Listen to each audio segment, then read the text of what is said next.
दोस्तों, बहुत समय पहले की बात है। एक खूबसूरत सी नदी के किनारे पर एक गुरु अपना आश्रम बनाकर रहा करते थे। उनकी ख्याति दूर दूर तक फैली हुई थी। वह बूढ़े हो चुके थे और उनका एक शिष्य भी था जो उन्हीं के साथ उस आश्रम में रहा करता था। एक दिन वह शिष्य भिक्षा मांगने पासी के गांव में गया था। तभी उसने वहां पर देखा कि एक बूढ़े व्यक्ति की मृत्यु हो चुकी थी। यह देख वह शिष्य बहुत चिंतित हो गया। उस मृत व्यक्ति को देखकर उस शिष्य के मन में एक चिंता जाग उठी। वह शिष्य अब यह सोचने लगा कि मेरे गुरु भी अब बूढ़े हो चले हैं। यदि वह मुझे छोड़कर चले जाएंगे तो मेरा मार्गदर्शन कौन करेगा? मुझे रास्ता कौन दिखाएगा? मैं किसके मार्गदर्शन से अपने आध्यात्म की इस सफर को पूरा कर पाऊंगा? वह यही सोचता हुआ वापस आश्रम लौट आया, लेकिन उसने अपने गुरु से कुछ नहीं कहा। लेकिन वह हर दिन अब चिंता में रहने लगा था। वह हर रोज सुबह उठकर सबसे पहले अपने गुरु के पास जाता और यह देखता कि कहीं उनकी सांसें चल रही हैं या नहीं। गुरु जीवित तो है ना? और जब वह यह देखता कि उन गुरु की सांसें अब भी चल रही हैं, तो वह देखकर सुकून की सांस लेता। देखते ही देखते अब यह डर उसके मन में गहराई तक बैठता जा रहा था, क्योंकि उसने बहुत से बूढ़े लोगों को मृत्यु प्राप्त करते हुए देखा था। एक दिन की बात है, वह अपने मार्ग से कहीं जा रहा था। रास्ते में उसे दो झोपड़ियां नजर आई। वहां से रोने और बिलख की आवाज भी आ रही थी। शिष्य ने जब वहां जाकर देखा तो उसने पाया कि वहां पर किसी की मृत्यु हो गई थी और वह व्यक्ति भी बूढ़ा था। यह देखकर वह शिष्य अब भीतर ही भीतर बहुत चिंतित हो चुका था। उसे अब यह डर सता रहा था कि कहीं उसके गुरु भी उसे छोड़कर न चले जाएं। यही सोचता हुआ वह वापस आश्रम लौट आया। वह चुपचाप एक जगह बैठ गया और अपने गुरु के बारे में सोचने लगा। तभी वहां पर वह गुरु आए। उन्होंने अपने शिष्य को इतनी चिंता में देखा तो वह उससे पूछे बिना रह नहीं पाए। वह गुरु अपने शिष्य के पास बैठे और अपने शिष्य से कहते हैं, भंते, क्या बात है? मैं तुम्हें कई दिनों से चिंता में देख रहा हूं। क्या कोई विपदा आन पड़ी है? अपने गुरु के इस प्रश्न का जवाब देते हुए वह शिष्य उन गुरु से कहता है, हे गुरुवर, कहने में तो बहुत अजीब लग रहा है, लेकिन मैं जो भी कहना चाहता हूं यह सत्य भी है और मैं इसे छुपा नहीं सकता। मैंने कई सारे बूढ़े लोगों को मरते हुए देखा है और मेरे मन में भी यही डर है कि आप भी बूढ़े हो चुके हैं। इसलिए मैं आपको खोना नहीं चाहता, क्योंकि यदि आप छोड़कर चले गए तो फिर मुझे राह कौन दिखाएगा? आपके बिना मैं अपने सफर को किस प्रकार पूरा कर पाऊंगा? उन गुरु ने अपने शिष्य की मन की इस बात को ध्यानपूर्वक सुना और उसके बाद वह जोर जोर हंसने लगे। इस पर वह शिष्य बड़ा आश्चर्यचकित हुआ और उसने उन गुरु से कहा, हे गुरुवर, आप हंस क्यों रहे हैं? क्या मैंने कुछ गलत कह दिया? क्या बूढ़े लोग मृत्यु को प्राप्त नहीं होते? इस पर वह गुरु अपने शिष्य से कहते हैं, भंते, इस दुनिया में मृत्यु का बुढ़ापे या जवानी से कोई संबंध नहीं है। तुझे इस बात की चिंता है कि मैं मर जाऊंगा तो तुझे मार्गदर्शन कौन देगा, किंतु तुमने एक पल के लिए यह नहीं सोचा, यदि मुझसे पहले तुम्हारी मृत्यु हो गई तो तुम क्या कर पाओगे? ऐसी अवस्था में तुम मुझसे मार्गदर्शन कैसे ले पाओगे? अपने गुरु की यह बात सुनकर वह शिष्य आश्चर्यचकित रह गया। वह पूरी तरह से स्तब्ध रह गया और मन ही मन वह यह सोचने लगा कि यह बात तो मैंने सोची ही नहीं। गुरुवर तो सत्य ही कह रहे हैं। मैं तो यह सोच रहा था कि केवल बूढ़े लोग ही मरते हैं, किंतु वास्तविकता तो यही है कि बच्चे और जवान भी मरते हैं।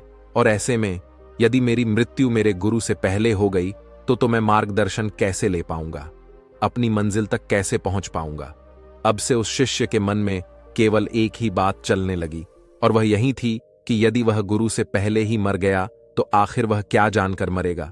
आखिर वह क्या हासिल करके मरेगा? वह यह सोच रहा था कि जीवन तो अनिश्चित है, आज है, लेकिन अगले पल कौन जानता है? यह जीवन हो या ना हो, जीवन के बारे में कुछ भी नहीं कहा जा सकता। जीवन तो अनिश्चित है। वशिष्ठ। यह सब बैठकर सोच ही रहा था कि देखते ही देखते रात्रि का वक्त हो चुका था और गुरु अपने कक्ष में सोने के लिए चले गए थे।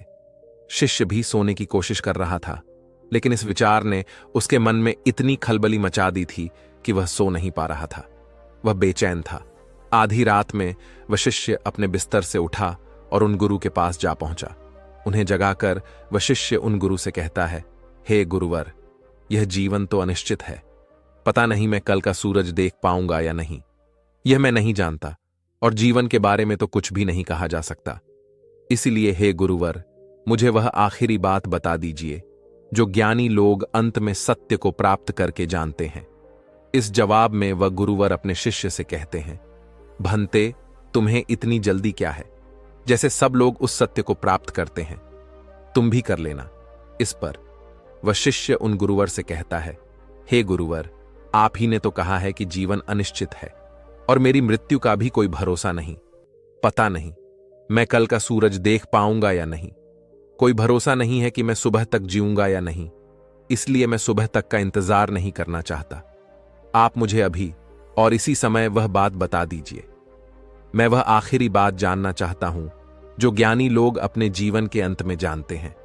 कम से कम मृत्यु के वक्त मुझे यह तसल्ली तो होगी कि कम से कम मुझे वह बात पता है कि आखिर अंत में है क्या।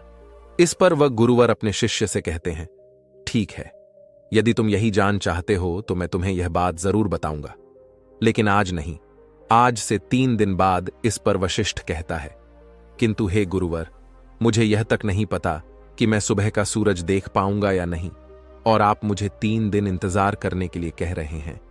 इसके जवाब में वह गुरुवर अपने शिष्य से कहते हैं, भंते, यदि तुम वो बात जानना चाहते हो तो तुम्हें 3 दिन तक इंतजार करना ही होगा। इसके पहले मैं तुम्हें वो बात नहीं बता सकता। शिष्य किसी तरह से मान जाता है और वह अपने गुरु से कहता है, ठीक है गुरुवर, यदि आप कहते हैं तो मैं 3 दिनों तक इंतजार कर लेता हूं, लेकिन उसके बाद आपको वह बात मुझे बतानी ही होगी। आगे वह गुरुवर अपने शिष्य से कहते हैं, भंते, मैं तुम्हें वह बात अवश्य बताऊंगा, लेकिन मेरी एक शर्त है। इस पर वशिष्ठ कहता है, हे गुरुवर, मैं की सारी शर्तें मानने के लिए तैयार हूं, बताइए आपकी क्या शर्त है। इस पर वह गुरुवर अपने शिष्य से कहते हैं, भंते, जब तक तुम वह बात नहीं जान लेते तब तक तुम्हारे गले से एक बूंद भी पानी नहीं उतरना चाहिए, अन्यथा तुम वह बात कभी नहीं जान सकोगे। शिष्य उन गुरु की बात मान लेता है और मन ही मन वह बहुत प्रसन्न हो जाता है कि कम से कम 3 दिनों बाद अब उसे वह बात पता चल ही जाएगी। और अब वह तीसरे दिन का इंतजार करने लगा, और उसे उसके गुरुवर ने पानी पीने के लिए मना किया था, इसलिए उसने पानी का त्याग कर दिया। गर्मियों का समय था, जैसे तैसे उसने पहला दिन तो पानी के बिना काट लिया, लेकिन अगले दिन उसकी प्यास बढ़ने लगी। उसे जोरों की प्यास लग रही थी। जैसे तैसे वह अपने आप को संभाल रहा था, और देखते ही देखते रात्रि का वक्त हो चुका था। दूसरा दिन खत्म होने को था, लेकिन उससे पहले ही उसे प्यास बर्दाश्त नहीं हो रही थी। उसका गला पूरी तरह से सूख चुका था और उसे जोरों की प्यास लगी थी। वह पानी पीना चाहता था और उसे अपनी प्यास अब बर्दाश्त नहीं हो रही थी। इसलिए वह अपने गुरु के पास गया और उसने अपने गुरु से कहा, हे गुरुवर, मुझे बहुत जोरों की प्यास लगी है, क्या मैं थोड़ा सा पानी पी सकता हूं? इसके जवाब में वह गुरुवर अपने शिष्य से कहते हैं, भंते, यदि तुम वो आखिरी बात जानना चाहते हो तो पानी मत पीना। यदि तुमने पानी पी लिया तो मैं तुम्हें वह बात बता ही नहीं पाऊंगा। इसलिए यदि तुम वह आखिरी बात जानना चाहते हो तो तुम्हें तीसरे दिन तक इंतजार करना ही होगा। और हां, यदि तुम वह बात नहीं जानना चाहते तो कोई बात नहीं, तुम पानी पीने के लिए स्वतंत्र हो। शिष्य ने जैसे तैसे खुद को मनाया और वह तीसरे दिन का इंतजार करने लगा। देखते ही देखते सुबह हुई, लेकिन अब वह तीसरा दिन उस शिष्य पर भारी पड़ने लगा था। उसके होंठ, उसका गला पूरी तरह से सूख चुके थे और उसे ऐसा प्रतीत हो रहा था मानो उसे चक्कर आ रहे हों। उस शिष्य को ऐसा लग रहा था कि मानो वह अभी अभी जमीन पर गिर पड़ेगा।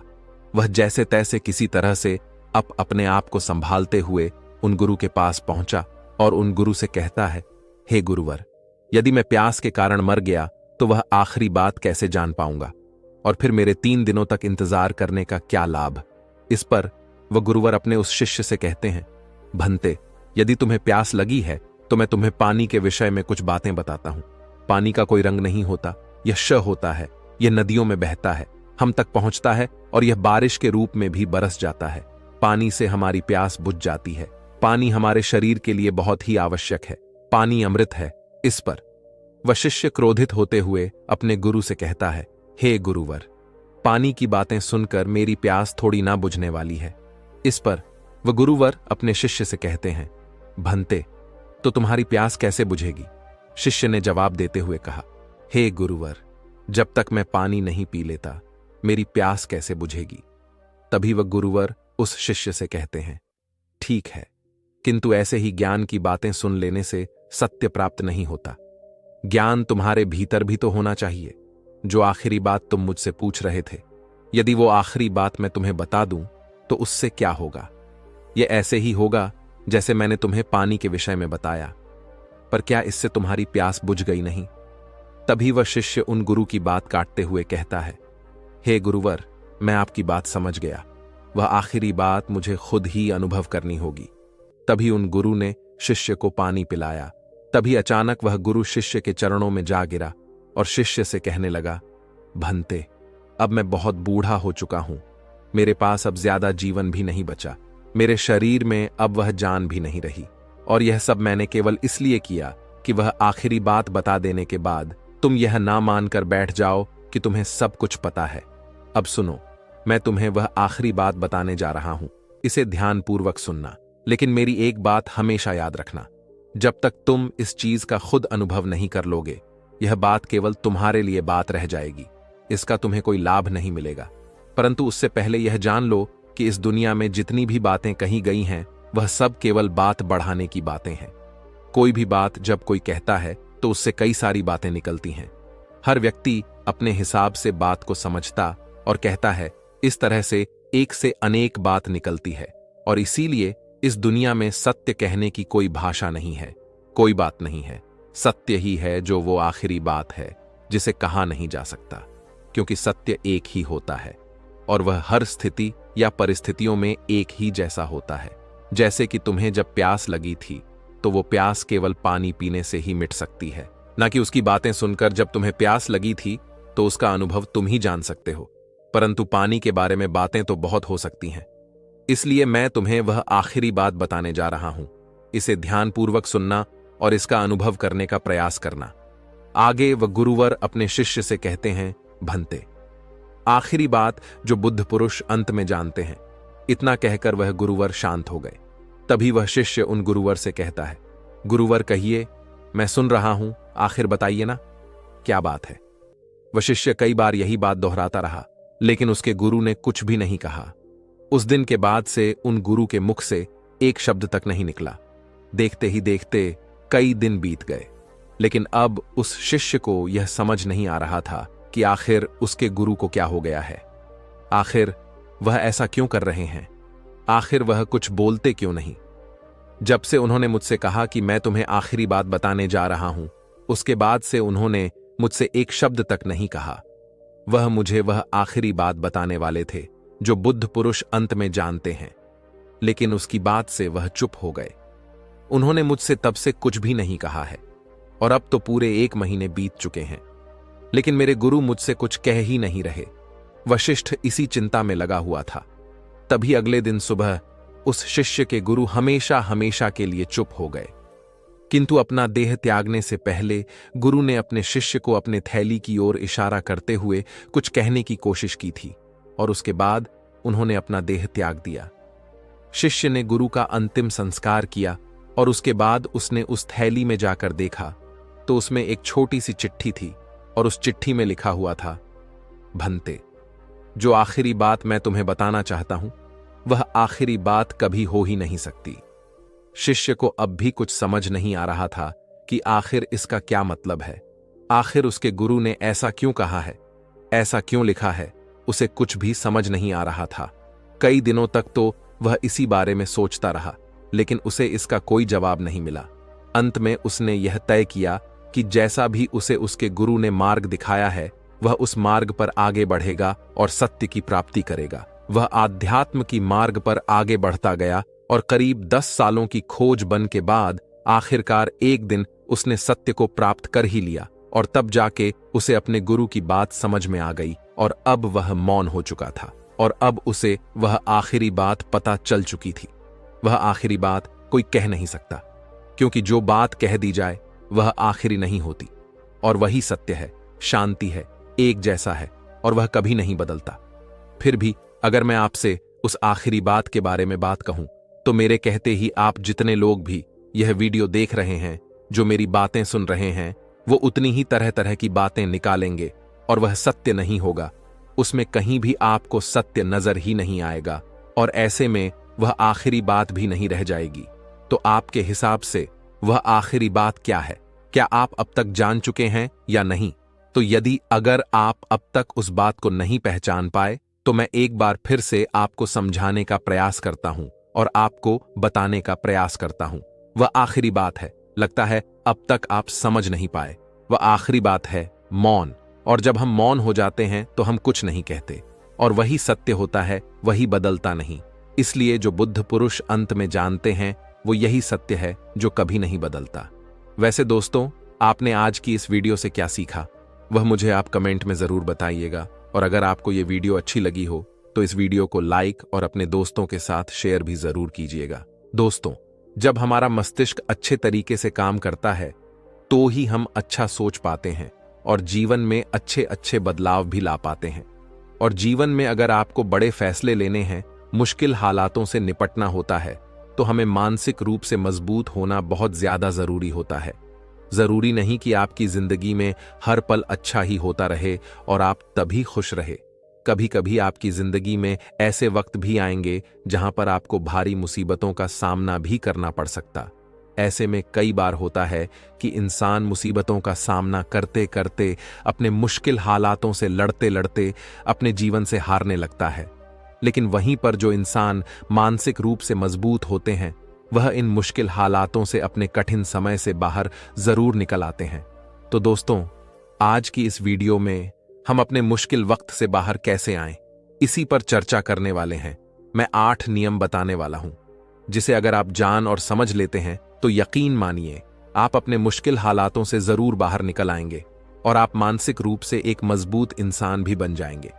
तो मित्रों, आज की यह वीडियो बहुत ही महत्वपूर्ण होने वाली है, इसे छोड़कर कहीं जाइएगा नहीं। मित्रों, एक बार एक बौद्ध महात्मा आश्रम में अपने शिष्यों को दिमाग के ऊपर कुछ प्रवचन दे रहे थे। गुरु कह रहे थे कि इंसान के मस्तिष्क के विचार कभी अच्छे होते हैं तो कभी बुरे होते हैं। अच्छे विचार जब उसके दिमाग में जन्म लेते हैं तो वह अच्छी और कल्याणकारी बातें सोचता है, लेकिन वहीं पर अगर बुरे और गलत भावनाएं जन्म लेती हैं तो उससे उसका पतन होता है। तभी उन्हीं में से एक राजवंत नाम का शिष्य खड़ा होता है और गुरु से पूछता है कि गुरुवर, क्या कुछ ऐसा तरीका आप बता सकते हैं जिससे कि हम अपने मस्तिष्क को मजबूत और ताकतवर बना सकते हैं, खुद को मानसिक रूप से मजबूत बना सके। गुरु कहते हैं कि अवश्य मैं बताऊंगा, लेकिन उससे पहले मैं कुछ बातें मन पर बता रहा हूं, जिसे तुम लोग ध्यानपूर्वक सुनना। तभी जाकर के हम बताएंगे कि मानसिक रूप से मजबूत कैसे बने। तभी तुम सब इस बात को बड़ी ही आसानी से समझ पाओगे। गुरु कहते हैं कि जब भी हम कुछ सोचते हैं तो सबसे पहले वह विचार हमारे मस्तिष्क में जन्म लेते हैं और उसी के अनुरूप हमारा पूरा शरीर कार्य करने लगता है। मान लो कि आप कुछ दुख भरी बातें सोचते हैं तो आप बिल्कुल शिथिल होते चले जाते हैं, आपके शरीर की ऊर्जा कम होने लगती है। लेकिन वहीं पर अगर आप कुछ उत्साह भरी बातें सोचते हैं तो आपके शरीर के अंदर असीमित ऊर्जा बहने लगती है। आप वाकई में ऊर्जावान दिखाई देने लगते हैं। आप यह अनुभव खुद कर पाएंगे कि जब आप खुशी होते हैं तो आपके शरीर के अंदर बहुत ऊर्जा आ जाती है, आपका रोम रोम खिल उठता है। ऐसा इसलिए हुआ क्योंकि आपने अपने दिमाग में कुछ जोश भरी बातें सोची। शरीर तो वही है आपका, लेकिन जब आप दुखी होते हैं तो आपका शरीर बिल्कुल ऊर्जा विहीन हो जाता है। लेकिन जब आपके विचार जोश भरे वाले होते हैं तो आपका शरीर खिल उठता है। यानी हमारा शरीर किस तरीके से काम करेगा, यह सब हमारे मस्तिष्क में उत्पन्न हो रहे विचारों पर निर्भर करता है। अब तुम सबको मेरी बातें बहुत ही अच्छे तरीके से समझ में आएंगी। अब हम बताने जा रहे हैं कि मानसिक रूप से हम मजबूत कैसे बने। गुरु कहते हैं कि मैं तुम सबको 8 तरीका बताऊंगा। अगर आप उन 8 तरीकों को अपने दिमाग में लाएं, वैसा ही सोचते हैं, तो यकीन मानिए आपका शरीर भी वैसा ही काम करने लगेगा। जैसा कि मैं पहले बता चुका हूं कि जब आप दुखी होते हैं तो आपका शरीर ऊर्जा विहीन होने लगता है, लेकिन जब आप खुश होते हैं आपके दिमाग में अच्छा विचार आया और आप खुश हो गए तो आपके शरीर में अच्छी ऊर्जा बहने लगती है। इसका मतलब यह है कि अगर हम वह 8 तरीका जान लें और वही हम अपने दिमाग में सोचे तो हमारा शरीर भी ऊर्जा और जोश से भर जाएगा, अर्थात हम मानसिक रूप से मजबूत बन जाएंगे। और वास्तव में जब आप मानसिक रूप से मजबूत बन जाएंगे तो आप मुश्किल हालातों का सामना बड़ी ही आसानी से कर लेंगे। गुरु कहते हैं कि शिष्यों, मानसिक रूप से मजबूत बनने का पहला नियम है जो हो चुका है उसकी परवाह करना छोड़ दो। गुरु कहते हैं कि शिष्यों, मुझे यह बताओ कि सूर्य किस दिशा में उगता है। तो सभी शिष्यों ने एक साथ जवाब दिया कि गुरुजी, सूर्य पूर्व दिशा निकलता है। फिर गुरुजी ने कहा कि अगर मैं यह कहूं कि सूर्य पश्चिम दिशा से निकले तो क्या वह निकलेगा? सभी शिष्य कहते हैं कि बिल्कुल नहीं गुरुवर, सूर्य तो पूर्व दिशा से ही निकलेगा। हम उसके स्थान को, उसके जगह को बदल नहीं सकते हैं। फिर गुरु कहते हैं कि मान लो बारिश का मौसम है और अगर मैं यह बोलूं कि बारिश बंद हो जाए तो क्या हमारे बोलने से बारिश बंद हो जाएगी? शिष्य कहते हैं कि नहीं गुरुवर, वह तो मौसम में बदलाव की वजह से होगा। जब मौसम में बदलाव होगा तो बारिश बंद हो जाएगी। फिर गुरुजी कहते हैं कि अगर मैं तुम लोगों से यह कहूं कि ठंडी के मौसम में गर्मी पड़ने लगे तो ऐसा होने वाला तो नहीं है। शिष्य कहते हैं, गुरुवर, आप ठीक कह रहे हैं। यह कभी नहीं हो सकता कि ठंडी के मौसम में गर्मी पड़े और गर्मी के मौसम में ठंडी पड़ने लगे। यह मौसम तो प्रकृति पर निर्भर करता है जो कि हमारे बस में नहीं है। फिर गुरु कहते हैं कि ठीक उसी प्रकार अगर जो चीज हमारे वश में नहीं होती है या जो बातें, घटनाएं बीत चुकी हैं, अगर हम उन घटनाओं को लेकर के बार बार परेशान होते रहेंगे या उसकी बहुत ज्यादा परवाह करेंगे तो क्या हम भूतकाल की घटनाओं को बदल सकते हैं? शिष्य कहते हैं कि नहीं गुरुवर। फिर गुरु कहते हैं कि अगर तुम उन बीती घटनाओं को लेकर के बार बार चिंता में रहोगे और उस चीज की परवाह करोगे तो तुम परेशान होते चले जाओगे। इसीलिए तुम्हारी जिंदगी में जो घटित हो चुका है, कोशिश करो उसे भुलाने की, और उसका एकमात्र तरीका है कि आप अपने आने वाले समय पर, आने वाले भविष्य पर, आने वाली चीजों पर अपना ध्यान केंद्रित करिए। गुरु आगे कहते हैं कि मानसिक रूप से मजबूत बनने का दूसरा नियम है ध्यान करने की आदत डाले। गुरु कहते हैं कि गौतम बुद्ध जब सत्य की खोज में निकल पड़े थे तो उन्होंने बहुत सारे उपाय किए, बहुत सारे कर्मकांड किए, लेकिन उन कर्मकांडों की वजह से उन्हें बहुत ज्यादा कुछ हासिल नहीं हुआ और उनका शरीर दुबला पतला होता चला गया। लेकिन वह सत्य की खोज करने में असमर्थ रहे।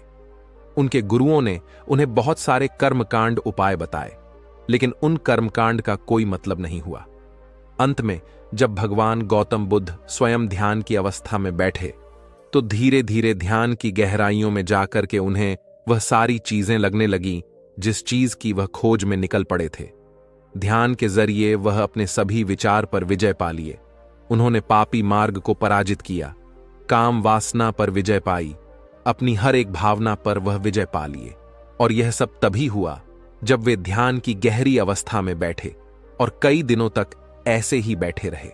ध्यान करने से हमारा मन और मस्तिष्क बहुत ही शांत हो जाता है, जिसे कि अगर हम किसी वस्तु पर या किसी के बारे में या किसी चीज के बारे में जब विचार करते हैं तो हमारा पूरा ध्यान उसी पर केंद्रित रहता है। हमारा दिमाग ज्यादा इधर उधर भागता नहीं है और हम चीजों को बहुत ही अच्छे तरीके से समझ पाते हैं। ध्यान ही एक ऐसा तरीका है जो आपको हर तरीके से आपके दिमाग को मजबूत बनाता है। बौद्ध भिक्षु अगर किसी बात पर ज्यादा जोर देते हैं तो वह ध्यान की प्रक्रिया पर ध्यान में कई घंटे तक बैठे रहते हैं, जिससे उनका दिमाग बहुत ही शांत रहता है, उनका मन बहुत ही शांत रहता है, और जिसका मन शांत रहता है वही किसी भी चीज पर अच्छी तरह, अच्छी तरीके से विचार कर सकता है। अर्थात वह मन और मस्तिष्क दोनों से मजबूत होता चला जाता है। ध्यान करने से आपकी सारी वासनाएं आपके नियंत्रण में रहेंगी। आप अपनी इच्छा अनुसार अपनी वासना को अपने वश में किए रहेंगे। गुरु आगे कहते हैं कि मानसिक रूप से मजबूत बनने का तीसरा नियम है बहुत ज्यादा किसी से उम्मीद मत रखना।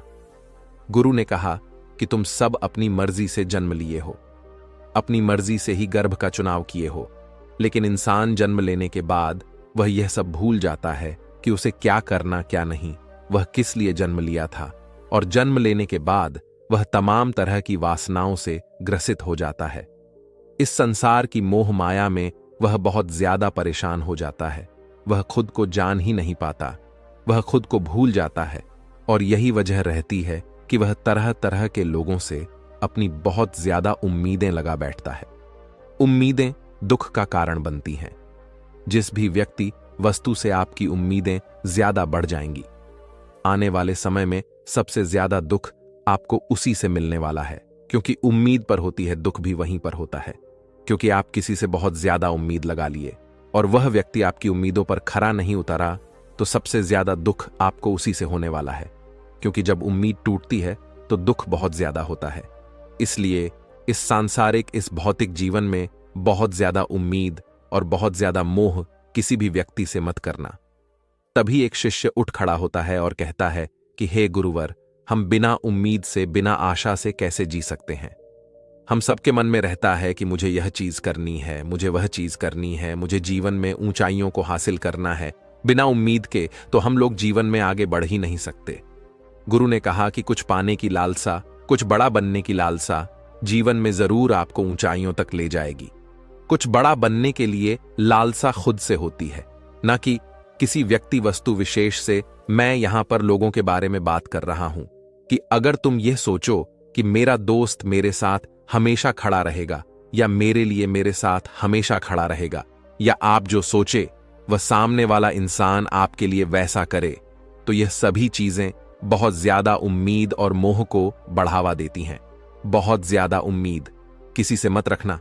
खुद से उम्मीद रखोगे तो दुख बहुत ज्यादा नहीं होगा, लेकिन अगर दूसरों से उम्मीद रखोगे और वह उम्मीद पूरी नहीं हुई तो दुख बहुत ज्यादा होगा। कई बार होता है कि माता पिता जो अपने जीवन में हासिल नहीं कर पाए, वह चाहते हैं कि वह चीज उनके बच्चे हासिल करें। वह सारा भार अपने बच्चों पर ला देते हैं। बच्चे उनके हिसाब से चले, वह उनकी उम्मीदों को पूरा करें।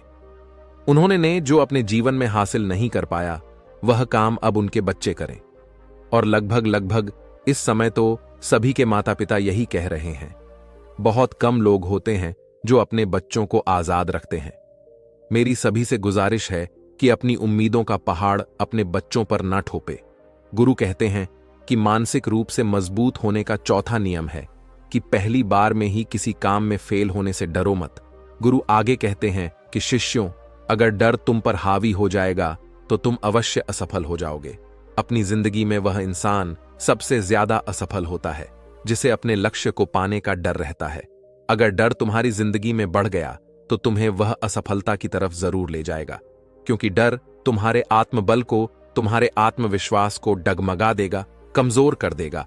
और तुम्हारा आत्मबल, तुम्हारा आत्मविश्वास कमजोर हो जाएगा तो तुम निश्चित ही अपने लक्ष्य को पाने में असमर्थ महसूस करोगे, और यही असमर्थता तुम्हें असफलता की तरफ ले जाएगी। इसलिए जीवन में जब तुम अपने लक्ष्य की प्राप्ति के लिए आगे बढ़ो तो मन में किसी भी चीज की शंका मत रखो कि मैं फेल हो जाऊंगा, अगर यह नहीं हुआ तो यह हो जाएगा। ये सब बातें अपने दिमाग में मत लाओ, क्योंकि ये सभी बातें आपको डर की तरफ ले जाएंगी। और जब डर बढ़ेगा तो तमाम शंका आपके दिमाग में पैदा होगी। आपको घबराहट भी हो सकती है, आपको नींद नहीं आएगी, रात को बेचैन मन होने लगेगा, क्योंकि आपका डर आपको असफलता की तरफ ले जा रहा है। और जब असफलता का विचार आपके दिमाग में आएगा तो आप और ज्यादा डरने लगेंगे। इसलिए जीवन में जब आप लक्ष्य की प्राप्ति के लिए आगे बढ़ जाओ तो मन में कोई शंका मत रखो, सिर्फ और सिर्फ अपने काम करने पर ध्यान दो। जब तुम काम करने पर ध्यान दोगे तो तुम कभी डरोगा नहीं, क्योंकि तुम अपने लक्ष्य की प्राप्ति के लिए काम कर रहे हो, उसके लिए जुट गए हो, तो तुम्हारा डर खत्म हो जाएगा। और जब डर खत्म हो जाएगा तो तुम जरूर सफल हो जाओगे। गुरु आगे कहते हैं कि 5वां नियम है मानसिक रूप से मजबूत बनना। वह यह है कि जिंदगी में कभी भी खुद को कोसो नहीं। गुरु कहते हैं कि जो इंसान जितना ज्यादा संघर्ष करता है वह उतना ही मजबूत बनता चला जाता है। जितना ज्यादा तुम मजबूत बनोगे उतना ही ज्यादा तुम काबिल होते चले जाओगे। इसलिए अगर तुम किसी भी चीज में असफल भी हो जाते हो, या कोई चीज तुम्हारी इच्छा के अनुसार नहीं हुई, या तुमने कुछ ऐसा कार्य किया जैसा नहीं करना चाहिए था, और इन सब बातों को लेकर के अगर तुम पछता रहे हो, खुद को कोस रहे हो, तो यह तुम्हें मानसिक रूप से कमजोर करता चला जाएगा। क्योंकि खुद को कोसना बहुत ज्यादा खतरनाक होता है। यह आपके दिमाग की क्षमता को कम कर देगा। आपकी सोचने समझने की शक्ति को कम कर देगा, आपके आत्मबल, आपके आत्मविश्वास को कम कर देगा। इसीलिए जीवन में कभी भी किसी भी कार्य के लिए खुद को कोसना नहीं, क्योंकि अगर वह कार्य तुमसे नहीं हुआ है या जो तुम सोच रहे हो वह जिंदगी में नहीं कर पाए, तो इसका मतलब यह नहीं है कि तुम असफल ही हो गए। अगर मैं यह कहूं कि यह सामने वाला आम का पेड़ है, इस पर सबसे पहले कौन सा जानवर चढ़ेगा? हाथी चढ़ेगा, बंदर चढ़ेगा, या फिर गिलहरी, और या फिर शेर? तो सभी शिष्यों ने कहा कि गुरुवर, इस पर तो गिलहरी और बंदर सबसे पहले चढ़ जाएंगे। तभी फिर गुरु कहते हैं कि तो अगर यह हाथी सोचे कि मैं इस पेड़ पर नहीं चढ़ पाया, अगर वह खुद को कोसने लगे, तो क्या यह सही है? शिष्य ने कहा कि गुरुवर, यह तो गलत बात है, क्योंकि हाथी तो कभी भी पेड़ पर चढ़ ही नहीं सकता। हाथी तो पेड़ पर चढ़ने के लिए बना ही नहीं है। गुरु कहते हैं कि ठीक इसी प्रकार हर एक व्यक्ति का काम करने की कला का, दिमाग का अलग अलग महत्व होता है। कोई किसी कार्य में माहिर होता है तो कोई किसी कार्य में, बस हमें इसी को समझने की जरूरत होती है। जरूरी नहीं कि दुनिया के लोग जैसा कर रहे हैं तो तुम भी वैसा करो। तुम अपनी प्रतिभा के हिसाब से कार्य को करो। अगर तुम अपनी प्रतिभा के हिसाब से करोगे तो तुम उसमें जरूर सफल होगे। गुरु आगे कहते हैं कि मानसिक रूप से मजबूत बनने का छठा नियम है, अपनी ऊर्जा को व्यर्थ में बर्बाद मत कर करो। गुरु कहते हैं कि तुम सबके अंदर अभी बहुत ऊर्जा है। कभी भी अपनी ऊर्जा को गलत कार्यों में, गलत लोगों पर बर्बाद मत करना, क्योंकि अगर तुम अपनी ऊर्जा को बर्बाद करोगे तो वह तुम्हें बर्बादी की तरफ ले जाएगी। इसलिए अपनी ऊर्जा को अपने लक्ष्य में लगाओ, क्योंकि अभी तुम सबके पास बहुत ज्यादा ऊर्जा है। अगर तुम सब पूरी ऊर्जा के साथ अपने लक्ष्य पर जुड़ जाओगे तो तुम जरूर सफल हो जाओगे। लेकिन अगर तुम ऊर्जा को गलत जगह पर लगा रहे हो तो तुम्हारी ऊर्जा बिखरने लग, और जब ऊर्जा बिखरने लगेगी तो तुम कभी भी अपने लक्ष्य को प्राप्त नहीं कर पाओगे। गुरु आगे कहते हैं कि मानसिक रूप से मजबूत बनने का 7वां नियम है, सुनो सबकी लेकिन करो अपने मन की। गुरु कहते हैं कि शिष्यों, पहले ध्यान से तुम यह पता करो कि तुम्हारे अंदर कितनी क्षमता है। अगर तुम सबको अपनी क्षमता के बारे में पता है तो तुम अपनी क्षमता के हिसाब से कार्य को करो। भले लाखों लोग तुमसे यह बोले कि तुम इस कार्य को नहीं कर सकते हो, उस कार्य को नहीं कर सकते हो, तो तुम कभी भी उन पर भरोसा नहीं करना या उनके हिसाब से मत चलना, क्योंकि शरीर तुम्हारा अपना है,